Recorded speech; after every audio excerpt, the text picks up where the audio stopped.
Well, welcome to this lecture in which I'm going to ask the question, what is lateral thinking? And I'm going to answer it. And I'll give you the definitions, but I'll also give you a lot of examples to show what lateral thinking is and how it's been used throughout history right up to the modern day. But let's start with a little puzzle because I love puzzles and they illustrate the point quite well. So here you go. Try this little problem. What is the number of the space occupied by the car in this picture? Have a look, see if you can figure it out. This puzzle was given to 10-year-olds in Singapore, and most of them got it right. Can you work out the number of the space that the car occupies? I'll give you another moment. Did you get it? Well, many children do get it, but many adults struggle with this because they look for a mathematical relationship between 16, 6, 68, 88, 98. They're looking all over the place for some clever relationship for this particular space, but they've started in the wrong place because the car doesn't approach the space from this side. The car approaches the space from this side.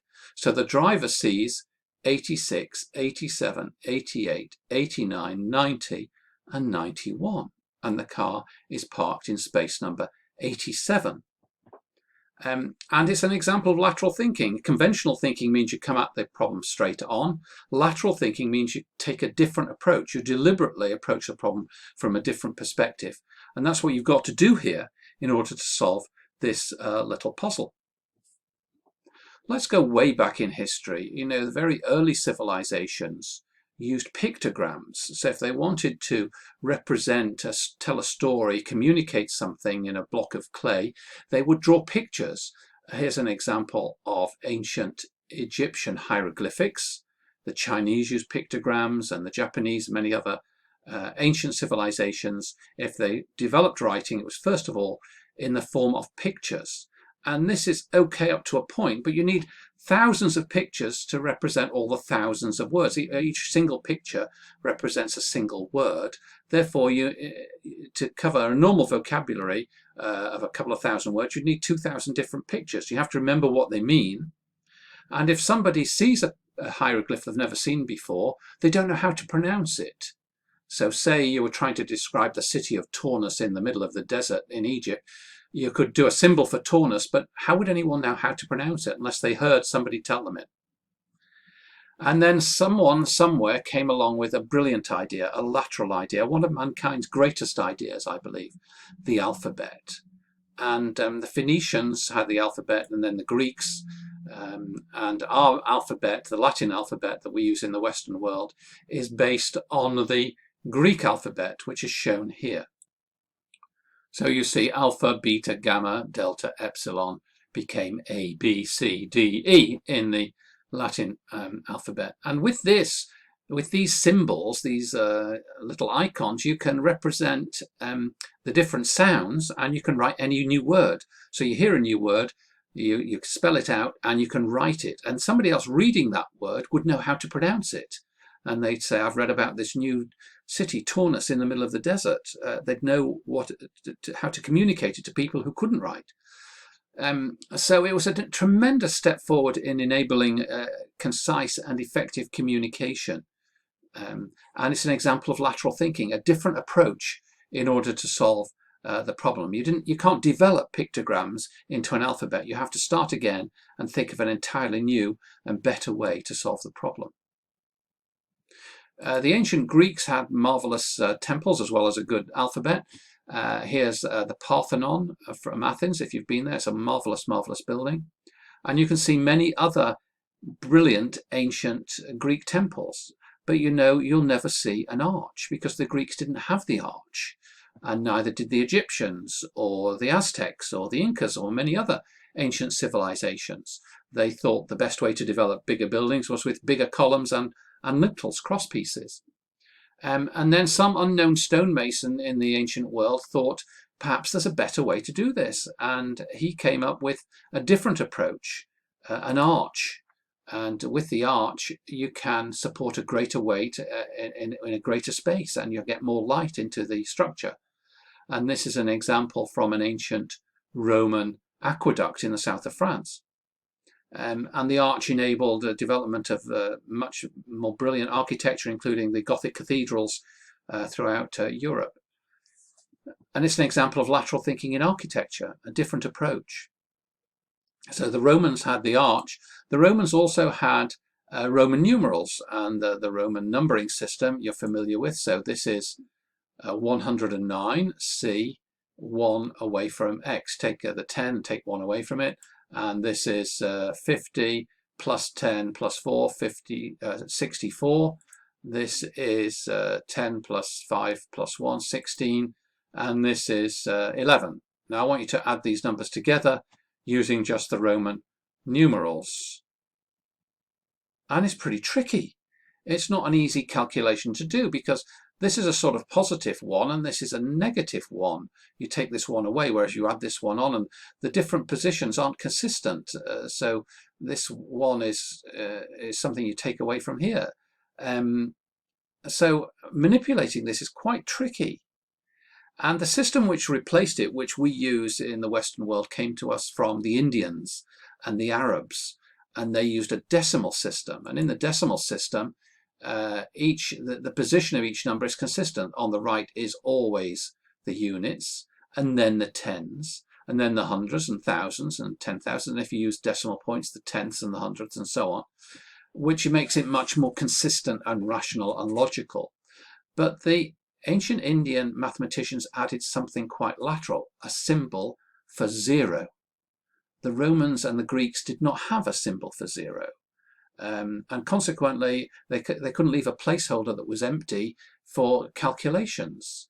And this placeholder says there are no tens here. There's 1 lot of hundreds, 0 tens, and 9 units.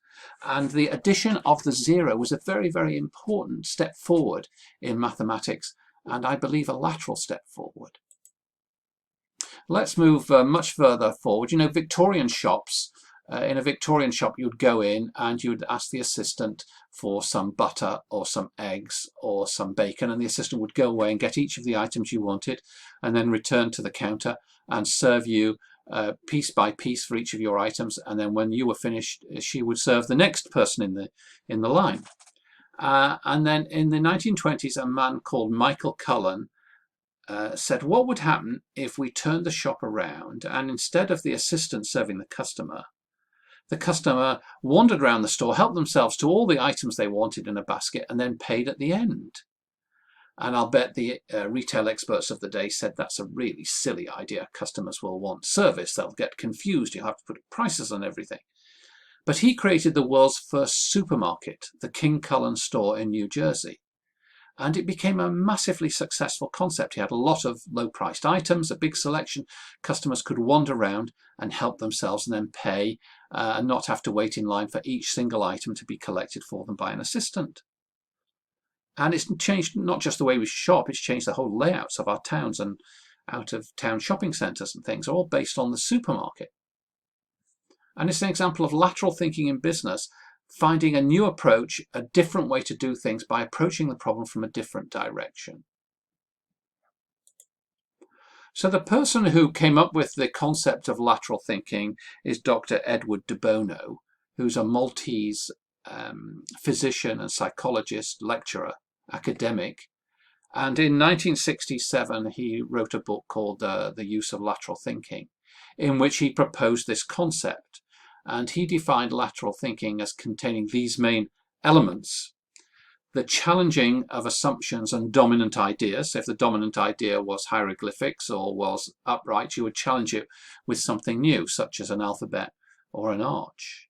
Deliberately adopting a different point of view, coming at the problem from a different direction. Just like the car in the car park, you have to think of the problem from a different point of view.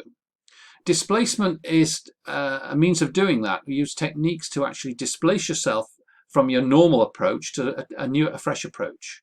And many lateral thinking techniques, which I will teach on this course, do just that.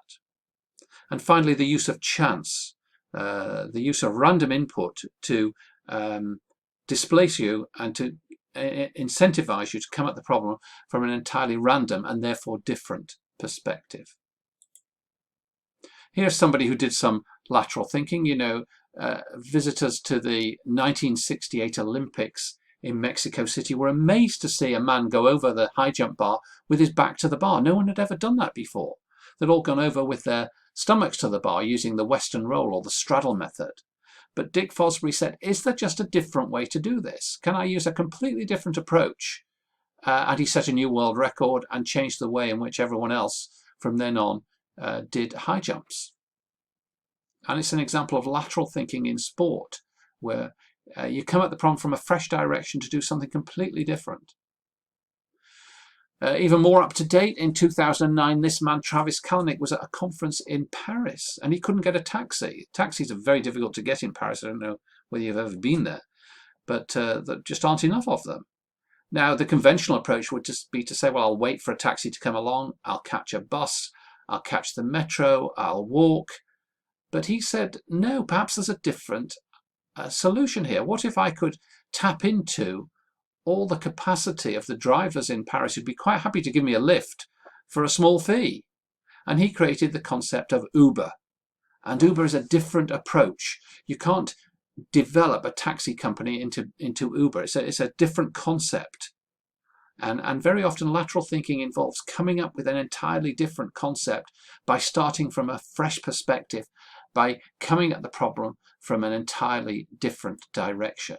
And that is what lateral thinking is. And in the subsequent lectures, we're going to go into this in more detail, and I'll give you tips and techniques and methods in order to enable you to do some lateral thinking.